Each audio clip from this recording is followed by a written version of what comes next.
이제 독일 경제가 위기라는 말은 새롭지도 않습니다. 독일뿐만이 아니라 유럽이 가난해졌다는 말들도 하고 있죠. 유튜브를 보면 돈이 없어 이탈리아 사람들은 스파게티를 잘 못 먹고 프랑스 사람들은 점심도 간단히 먹을 수밖에 없다는 식의 보도가 많기도 합니다. 해가 지는 대륙인 것은 맞습니다만 과연 이 정도까지일까 하는 충격적인 소식들이 연이어 들리고 있죠. 더군다나 유럽 경제를 이끌던 독일이 경제 침체에서 벗어나지 못하고 있어 이제 독일병이 다시 발생한 것 아니냐는 말까지 나오고 중인데요. 그래서 독일 소비도 역시 완전 붕괴되었다는 식의 보도들이 줄을 잇고 있습니다. 그런데 독일에 살고 있는 많은 주재원 등 한인들은 이런 말을 들으면 조금 의아하다는 생각을 합니다. 왜냐하면 경기가 정말로 나쁜지 체감이 잘 안 되기 때문입니다. 여전히 식당에 가면 사람들이 많고 시내는 어디를 가든 카페, 식당, 상점 할 거 없이 사람들로 붐비고 있습니다. 또한 한인들의 삶 또한 변한 것이 하나도 없죠. 변한 것이 있다면 물가가 많이 올랐다는 것 하나입니다. 독일은 스위스 물가로 스위스는 하늘의 물가가 되었다는 말들을 하고 있죠. 그러니 외식 등을 코로나 전 시기보다 줄이고 있는 건 맞습니다. 그렇다고 소비 절벽을 경험하고 있는 것은 아닙니다. 거리가 횡해졌거나 식당에 사람들이 사라진 것은 아니죠. 여전히 소비는 하고 있고 사람들은 식당에서 여유를 즐기며 노천 카페에서 커피 한 잔을 즐기는 사람들은 가득합니다. 독일 경제가 굉장히 어렵다는데 어떻게 된 일일까요? 먼저 단순히 직관적으로 생각을 해보겠습니다. 독일은 사회 안전망이 겹겹으로 깔려 있어 소비가 바로 부을 수가 없고 경기 침체라지만 일하는 사람들은 여전히 많기 때문입니다. 주변에 경기 침체로 일자를 잃었다는 사람보다 취업했다는 사람들이 더 많죠. 또한 인구 8,300만, 출산율 1.58의 나라입니다. 소비 여력은 우리보다 충분한 것인데요. 여기에 4,600만이 일하고 있고 올해 일하는 사람들은 더 증가할 것이라고 독일 국영방송 ARD는 보도합니다. 그렇다고 지금 소비가 활성화되어 독일 경제를 견인하느냐? 그건 또 아닙니다.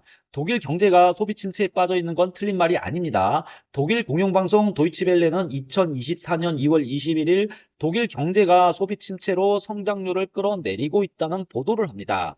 매체는 인플레이션은 내려가고 있고 노동시장은 견고하며 임금이 상승되었지만 소비를 즐겨하지 않고 저축을 한다 보도하고 있는데요. 이는 사람들의 소비 심리가 개선되지 않았기 때문이다 전하고 있습니다. 방송은 소비 심리가 나쁜 이유에 대해 경제에 대한 불안을 꼽았습니다. 그러니까 소비가 줄었다는 얘기가 틀린 말은 아닙니다. 그런데 독일 언론의 보도 내용은 전부 다 악화되었다는 주장을 하고 있지 소비가 사라졌다 보도하고 있지는 않습니다.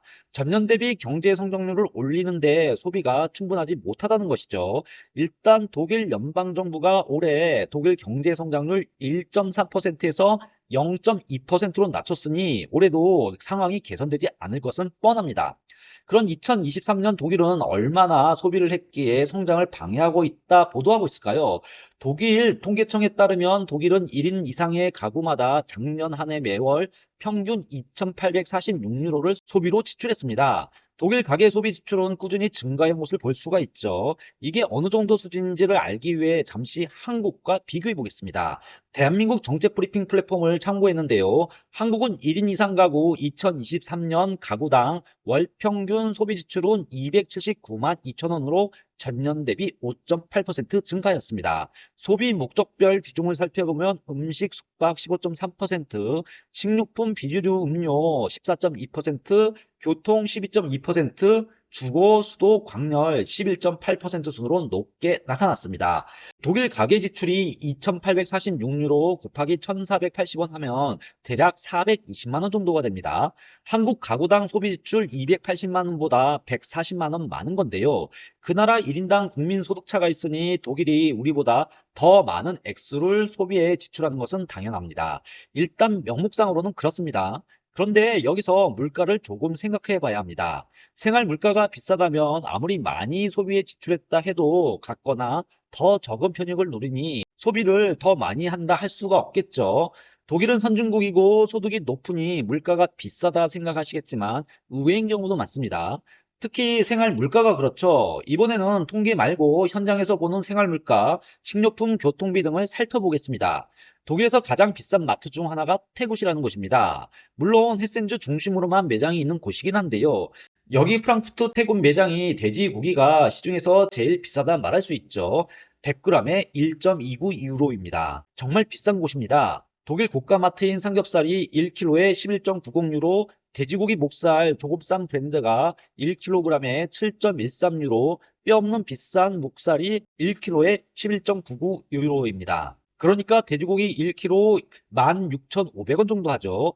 또 다른 곳으로 가보겠습니다. 독일 슈퍼 중 가격이 저렴한 알디, 리들, 네토 이런 곳을 제외하고 비싼 곳에 속하는 에데크라는 곳인데요. 레겐스부르크 중앙역 안에 있는 매장을 찾았습니다.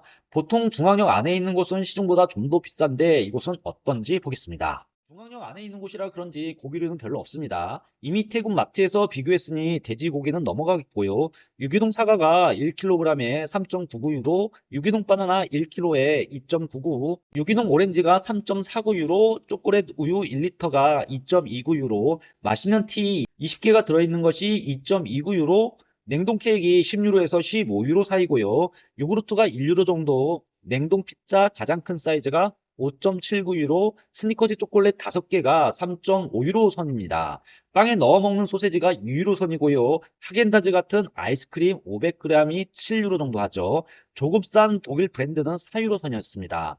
뭐 비싼 아이템도 있겠지만요. 대체적으로 우리보다 싸면 쌌지 비싸진 않습니다. 그런데 엥겔 지수를 보면 우리와 독일이 그리 차이가 나지 않습니다. 대략 15% 선입니다. 그러니까 독일 사람들은 소득이 많으니까 우리보다 더 많이 식료품에 지출을 한다는 것이고요. 그런데 여기에 식자재 가격이 우리보다 싸니 더더욱 소비한다는 얘기가 됩니다. 즉 우리보다 훨씬 더 두둑히 장을 보고 있다는 얘기인 것이죠. 그럼 독일 물가에서 한 명이 얼마의 식료품 식자재 비용을 지출하고 있을까요? 통계를 잡는 곳마다 조금 다르겠지만 대체적으로 독일 평균 1인 가구 식료품 지출은 보통 200유로 정도였습니다. 4인 가구는 800유로 정도죠. 그러니까 3인 가구는 100만 원 정도면 먹고 사는데 지장이 없다는 얘기인데요. 먹는데 1인당 대략 30만 원 돈이라는 겁니다. 저도 대학 시절 600에서 700유로 정도 가지고요. 기숙사 비용과 의료보험료 등 지불하면서 한 달 생활비를 썼었으니 독일 생활 물가가 그리 비싼 것은 아닙니다. 그러니까 독일이 엔겔 지수로만 보면 한국과 똑같이 식료품 소비를 하는 것 같은데 소득이 더 많고 식자재 물가는 훨씬 싸니 먹는 데 있어 우리보다 더 많이 먹고 누린다는 얘기가 됩니다. 이 내용에 대해서는 아마 독일에 사는 한인들은 모두 동의할 겁니다. 요즘은 한국이 훨씬 물가가 비싸다고 하죠. 그러니까 기본적으로 먹는 비용이 우리보다 싸기 때문에 다른 쪽으로 소비를 지출할 수 있는 여력이 많다는 얘기입니다. 물론 프랑크푸르트에서 대중교통비 1회 비용이 3.2유로 정도 하니 우리나라 돈으로 5천 원 정도 하죠. 그런데 코로나 후 물가 상승으로 인해 독일 정부에서 월 7유로 티켓을 한시적으로 운영했었고요. 그 후 49유로짜리 티켓으로 독일 모든 시내 대중교통 및 완행 열차 탑승을 제공하고 있어 독일 물가 대비 이도 그리 비싼 곳은 아닙니다. 식당도 한번 가보겠습니다. 레겐스부르크 관광지 한가운데 있는 벨텐부르크라는 아주 유명한 식당입니다. 세계에서 가장 오래된 수도원에서 운영하는 식당인데요. 참고로 부가가치가 19%입니다. 저는 오늘 독일 생선 요리를 먹어보겠습니다. 가격은 18유로입니다. 대충 18유로짜리 식사가 샐러드와 라이스볼 그리고 메인 요리가 나옵니다. 대충 이 정도인데요. 독일 관광지 시내 중심지에서 먹는 식사 가격이 이 수준입니다. 이 정도의 음식은 그리 특별하지도 그리고 비싸지도 않은 보편적인 식사죠. 한국과 비교해 어떤지는 시청자분들의 판단이 중요하겠습니다. 다시 정리해보면 우리보다 140만 원 많은 2,846유로를 독일인들은 2023년에 지출했고 생활 물가는 한국보다 비싸지 않고 식당 등 외식 비용도 많이 높다 할 수 없죠. 다른 쪽에 지출할 소비 여력이 우리보다 더 있다는 겁니다. 그럼 독일인들은 어디에 소비를 하고 있을까요? 두 가지만 꼽겠습니다. 바로 주거 비용과 여행 비용입니다. 독일인들은 대략 30%를 주거에 지출하고 있습니다. 엄청 많은 액수죠. 그러니까 대략 평균 840유로 정도를 주거 비용에 지불하고 있는 건데요. 이게 하나로 계산하면 130만 원 돈이니 한국인들보다 140만 원 더 지출하는 그 차이가 주거 비용으로 다 들어가는 것이죠. 그럼 이 30% 주거 비용 때문에 다른 소비 여력이 없느냐? 그것도 아닙니다. 물가가 올라가 빠듯해도 독일인들의 여행 사랑은 계속 지속적으로 늘어나고 있는 것을 볼 수가 있습니다. 통계 전문 서비스 스타티스타에 따르면 독일인들의 여행 지출은 꾸준히 증가해 왔습니다. 2023년에만 1인당 1337유로를 지출했죠. 그러니까 4인 가족 평균 6,000유로 안 되게 여행 경비로 매년 쓰고 있다는 얘기인데요. 한국 돈으로 평균 1년 4인 가족이 1천만 원 정도 쓴다는 설명입니다. 물론 인플레이션을 반영하면 다른 결과가 나오겠지만 일단 명목상으로는 꺾이지가 않았다는 것은 확실합니다. 그러면 독일 언론들은 최근 독일인들의 여행 추세에 대해 어떻게 보도하고 있을까요? 여행 지출은 계속 늘고 있는데 놀랍게도 독일 언론들은 비관적인 뉴스를 전달하고 있습니다. 독일 유력 일간지 메어커는 2024년 4월 1일 독일인들은 휴가를 보낼 충분한 돈이 없다는 제목의 기사를 썼습니다. 매체는 많은 독일인들에게는 이제 여행이 지불할 수 없는 사치가 되었다는 내용도 전달하고 있습니다. 뉴스 제목만 보면 독일 사람들이 이제 여행을 못할 정도로 가난해진 것처럼 보입니다. 그런데 좀 더 자세히 읽어보면 우리와 관점이 기본적으로 다르구나를 알 수가 있습니다. 여기서 신문은 독일 시민 22.6% 정도가 재정적인 이유로 일주일 이상 휴가를 보낼 수 없을 것으로 보도하고 있습니다. 그러니까 일주일 이상 휴가지에서 소비를 못해 지금 여행이 사치스러운 상품이 되었다는 겁니다. 이 매체만 이렇게 주장하는 것이 아니라 다른 독일의 언론사들이 유사한 지적을 하고 있는 것을 볼 수가 있습니다. 즉 독일인에게 휴가는 일주일 이상, 많게는 한 달 동안 가족과 함께 즐기는 것을 의미합니다.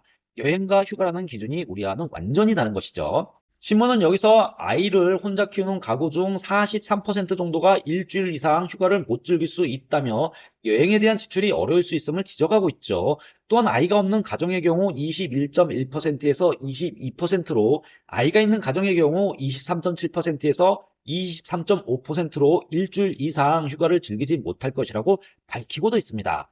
그리고 올해 4명 중 1명이 일주일 이상 여행을 떠나지 못할 것이라며 상황이 심각하다 보도하고 있죠. 물론 매체는 그 이유에 대해 러시아, 우크라이나 전쟁과 인플레이션을 꼽습니다. 그러니까 휴가를 가기는 간다는 건데요. 예전처럼 일주일 이상 즐기지 못한다는 겁니다. 즉, 이 말을 뒤집으면 독일인들에게는 최소 일주일 이상 가야 휴가를 떠나는 것이고, 독일에서는 누구나 최소 일주일 정도의 여행은 하고 있다는 겁니다. 물론 경기 침체로 소비가 감소하고 그에 따라 서비스 업종에 여파가 있는 건 사실입니다.